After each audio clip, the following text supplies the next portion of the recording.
Bora, nação! A imprensa esportiva rasgou o verbo após a vitória do Flamengo contra o Grêmio, 3-0, meus amigos. Gol do Cebolinha, gol do Pedro e do Bruno Henrique. Grande destaque pro Bruno Henrique, está voltando com tudo. Tomara que ele volte a jogar e seja melhor ainda do que ele foi na temporada de 2019, da era Jorge Jesus, né, que ele brilhou. Foi até o homem das Américas, ganhando o Anel das Américas, sendo o melhor jogador da América do Sul. Vamos torcer pro Bruno Henrique voltar com tudo, mas, nação, é o seguinte, já chega aqui explodindo o dedo no like, se inscreva no canal, ative o sino das notificações. Nós vamos ver os comentaristas, a imprensa esportiva, falando sobre essa vitória do Flamengo e mostrando que o nosso Mengão começou a evoluir. O técnico Jorge Sampaoli parece que acertou a mão no Flamengo e o Flamengo começou a decolar, fazendo o Flamengo ser Flamengo de verdade. Então faz o seguinte, escreva também a sua análise nos comentários, participe com a gente aqui do nosso canal e se você não é inscrito no canal, um detalhe importante é que quase 60% das pessoas que assistem nossos vídeos ainda não são inscritas no canal. Você torce para o nosso Flamengo? Vai rapidinho, aperta o botão vermelho aqui embaixo, se inscreva e ative o sininho das notificações, porque assim sempre você estará recebendo notícias e informações do Flamengo aí no seu celular e no seu computador, tá certo? Crédito desse vídeo, vou deixar o canal da ESPN Brasil e canal All Sports, link na descrição. Vamos então para as notícias do Flamengo. Entre os clubes da Série A, com todas as competições, ninguém tem essa sequência. Então, o Flamengo precisa disso. O Flamengo não tinha isso. O Flamengo era um time que não ganhava, quando era testado não se provava, tinha problemas de finalização, tinha problema que tinha muito volume, chegava, mas não sabia o que fazer com a bola. O Flamengo hoje sabe fazer com a bola. Talvez não tanto como antes, mas o Flamengo hoje vence. É o que fica do jogo de ontem. E quando você olha para a tabela, ela já começa a se desenhar. Você já tem o Botafogo por ali, você já tem o Palmeiras colando, você já tem o Flamengo colando. A ver o que vai ser desse Atlético cada vez mais instável, não só dentro de campo. Então o Flamengo começa a se posicionar. Quem diria há um mês e pouco, um mês atrás, que a vaga está resolvida numa Libertadores, que você está começando a vencer, mesmo quando não fosse brilhante, você é letal, que a coisa, você começa a trocar a sua agenda, não é mais se tem picuinha dentro do vestiário, se esse jogador tem 15 jogadores no DM, se é o time que precisa não sei o quê, se é Sampaoli, que é professor Pardal. Flamengo hoje você senta para voltar a falar que o Flamengo vence com alguma frequência. Acho que isso é mais importante, filho. Aliás, essa chavinha ela realmente virou, porque estava falando esses dias, Flamengo do começo do ano, Flamengo que perdeu todos os campeonatos, uma agenda negativa. Bagunça e tal, totalmente negativa. A agenda do Flamengo hoje é o time que está no G4 do Brasileiro, que não perde há 10 partidas, que ganhou as últimas 4, que fez 4 no Vasco, que venceu o Racing, fez o grande jogo, mas venceu. Mas é um jogo difícil. É um jogo dificílimo, e tinha uma questão ali também hoje de classificação e tal, que faz 3-0 no Grêmio. Um Flamengo que está classificado na Copa do Brasil para a próxima fase, com um excelente jogo contra o Fluminense, depois um bom jogo, 2-0, passando, que esse jogo da Libertadores deu ao Flamengo a classificação, está classificado, né, gente? A gente não precisa ir muito longe. No sorteio que direciona Fla-Flu para a Copa do Brasil, qual era a impressão geral? Qual era o grande time ali do momento? Era o Fluminense. Hoje, quando você vira a chave... O Fluminense tinha enfiado 4 no Flamengo. Você olha para sorteio de Copa do Brasil, você daqui a pouco vai olhar para sorteio de mata-mata de Libertadores, você vai olhar o Flamengo diferente. Sim, não. Flamengo e Fluminense, você olhava e via o Fluminense enfiando 4. Agora você olha Flamengo e Fluminense e vê o Flamengo se classificando em cima do Fluminense. E você passar como você passou pelo Fluminense muda. Sim. Muda a própria percepção do time. E outra notícia, ele está conseguindo trazer de volta, recuperar jogadores. O Arrascaeta voltando aos poucos, né? O Bruno Henrique aparecendo, fazendo gol. O Gabigol também já voltou, não jogou o tempo todo, mas voltou. O Pedro meteu gol. O Cebolinha meteu gol. Então, assim... Tem um jogador aí que... Tá mudando. A notícia é péssima para os rivais. Exatamente. Não estou dizendo que já embalou, mas o gigante adormecido começa a acordar. Tem dois jogadores aí que eu acho que são... Tem dedo do Bubu nisso? Tem eu acho que sim. São fundamentais. É a mentalização. São fundamentais para essa reconstrução e que está dando certo com o Sampaoli, né? Primeiro que é natural, o time do Sampaoli, ele vai produzir 10 chances e vai dar 3, 4 oportunidades para os times adversários, pela forma como ele joga.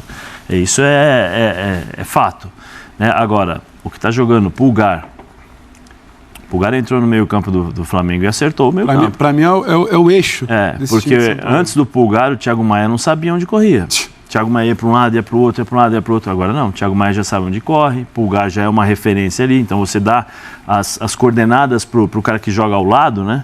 Pô, eu tenho o Pulgar aqui, onde ele vai? Eu vou me posicionar. O Pulgar da mesma forma, faz a leitura de jogo e é um cara que joga, chega ao ataque, chega para finalizar, faz um 2 ali próximo à área. E um menino que tá voando, que lembra muito o Rodinei, que fazia muita função do Rodinei, né? Que o Rodinei fazia essa função aqui pelo lado direito, que era uma bala ali. É o Wesley. O que esse menino tá jogando? Ah, mas ele tem problemas defensivos. Mas espera aí, eu tô montando uma equipe para justamente aproveitar o melhor dele. Do meio para frente, Wesley, vai. Uma hora que parece uma flecha. Pega a bola e já tá saindo. Já tá, participando das jogadas, parece que é um menino... E um gol contra o Racing abrindo o placar em Libertadores muda a tua confiança. Sim, lógico que muda. Então, assim, é um Flamengo... eu acho que é um Flamengo que a gente volta a olhar para o Flamengo e falar assim, não pode falhar, não pode errar. Se errar, esse Flamengo vai matar o jogo. Se errar, o Flamengo... Antes mesmo já era assim, pela qualidade dos jogadores, né? Mas vivia aquele momento ruim. Ah, não, o Flamengo não ganha, o Flamengo não bate, o Flamengo não consegue fazer. Só que agora não, agora você fala assim, esse time joga e eu não posso errar, porque se eu errar, eles vão meter caixa, eles vão fazer gol. Gerson jogando também da mesma forma, chamando... Mais um aí na lista, chamando o protagonismo, Exatamente. chamando a responsabilidade. Então, assim, isso tudo é fruto de um trabalho que já começa a surtir efeito. Tem zap, manda pro Opa, ar. já? Sempre. Mas não botou o... É que eu fiquei... não pode faltar, meu rei. Vamos lá, agora sim. Bom dia, rapaziada da F90. Bom dia, amigo. Lá de São João de Meriti. É você o cara. Qualquer horário que vocês vieram lá, vai ser audiência total. Garoto, esse é fera. O Mengão tá chegando, hein? Alô, Bubu, meu talismã. Aquele abraço. Aí não, hein? Valeu, rapaziada.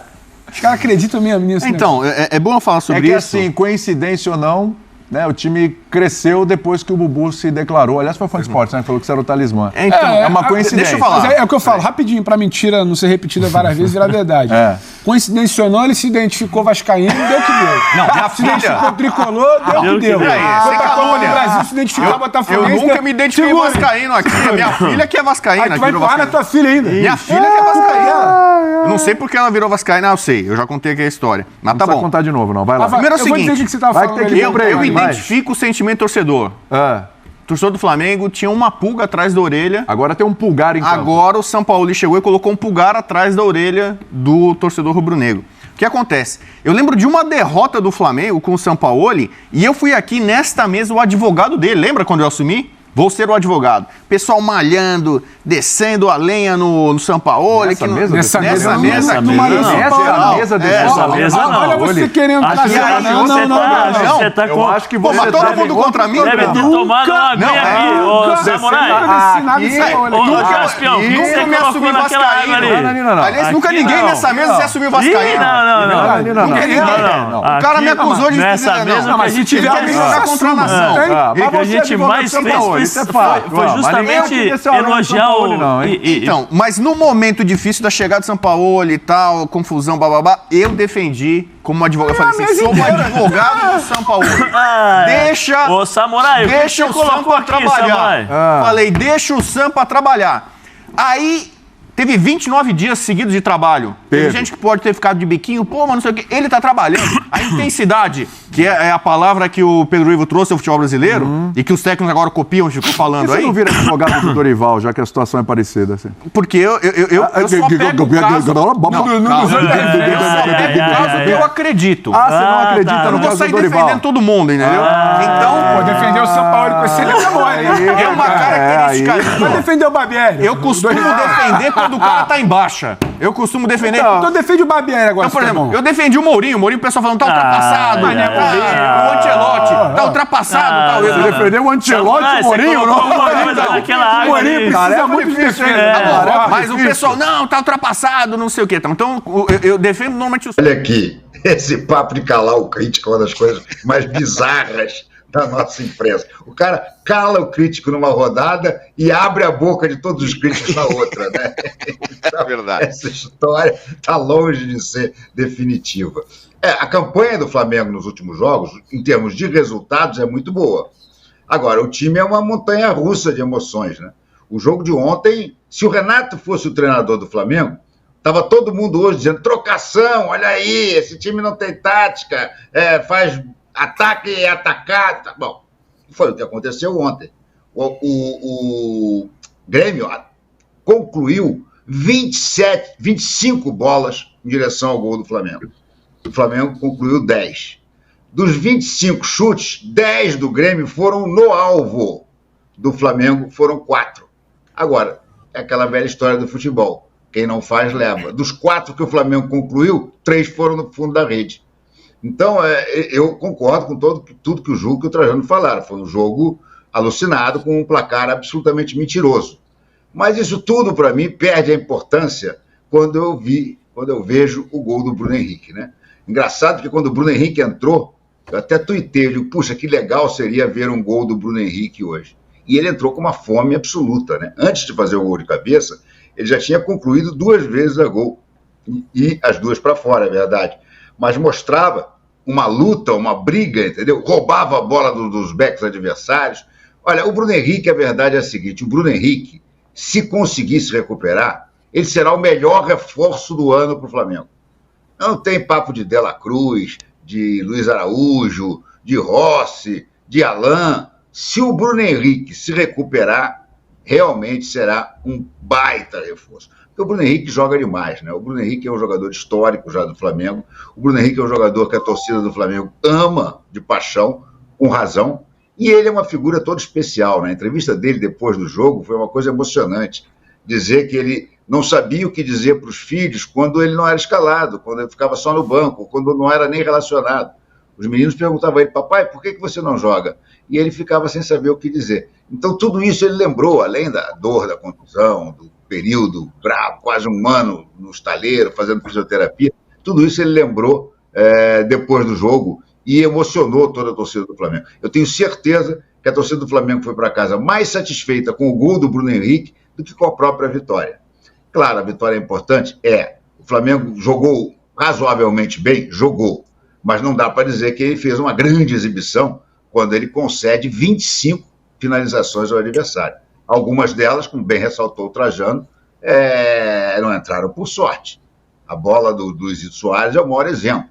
Teve uma outra bola também, que o Matheus Cunha pegou mal, sobrou para o jogador do Grêmio, agora não me lembro quem era exatamente, mas ele chuta e bate no joelho do Davi Luiz quando ia entrar e sai. Enfim, eu acho que o Renato, quando diz depois do jogo que ele ficou satisfeito e elogiou os jogadores dele, ele tem razão. O Grêmio jogou muito bem no Maracanã. Eu achei que o Grêmio ia vir jogar fechadinho por uma bola, mas não foi isso que aconteceu. Até o primeiro gol, o Grêmio era melhor em campo. As melhores oportunidades tinham sido do Grêmio. E aí o Flamengo encontra aquele gol, né? Um gol que o Wesley, lateral direito do Flamengo, que é outra montanha-russa, né? O Wesley, ele é capaz de fazer a jogada como do primeiro gol, que ele rouba a bola do lateral esquerdo do Grêmio e toca para o Cebolinha fazer o gol, mas tem uma outra bola que esticam para ele ir na linha de fundo e ele chuta o pé direito com o pé esquerdo e cai sozinho e a bola passa por ele. Então, o Flamengo é um pouco isso. O Flamengo tem altos e baixos o tempo todo. Está longe de ser um time pronto, mas está conseguindo os resultados, que é o mais importante nesse momento. E a história do Bruno Henrique, para mim, é disparada a melhor história rubro-negra do final de semana, né? Encostou sim, acho que está na briga, está no páreo, mas eu voto no Palmeiras para acabar em primeiro lugar. E, aliás, eu voto no Palmeiras ainda para ser o campeão brasileiro. Então tá aí, nação, essas foram as informações do Flamengo. Escreva nos comentários a sua opinião, o que você acha, o que você achou dessa vitória do Flamengo. É uma vitória muito importante com o Flamengo. Como eu falei em vídeos anteriores aqui no canal, o Flamengo ele está praticamente a 10 jogos sem perder. São 10 partidas. Isso é muito importante, pessoal. É uma análise muito importante. 10 jogos sem perder. 4 vitórias seguidas vindo de 4 jogos com adversários qualificados, que foram Fluminense, Vasco, o Racing e agora o Grêmio. O Flamengo começou a decolar com o técnico Sampaoli. Começou sim, melhorou, está melhorando cada partida. Vamos ver como vai continuar jogando. Agora vai ter essa pausa, né? O Flamengo não pode balançar nessa pausa. Nós vimos o que aconteceu no ano passado, quando o Flamengo tirou aquelas férias imensas, né? e quando voltou, já não voltou bem. Vamos ver o que vai acontecer? Deixa o like, se inscreva no canal, ative o sino das notificações e a gente se vê no próximo vídeo.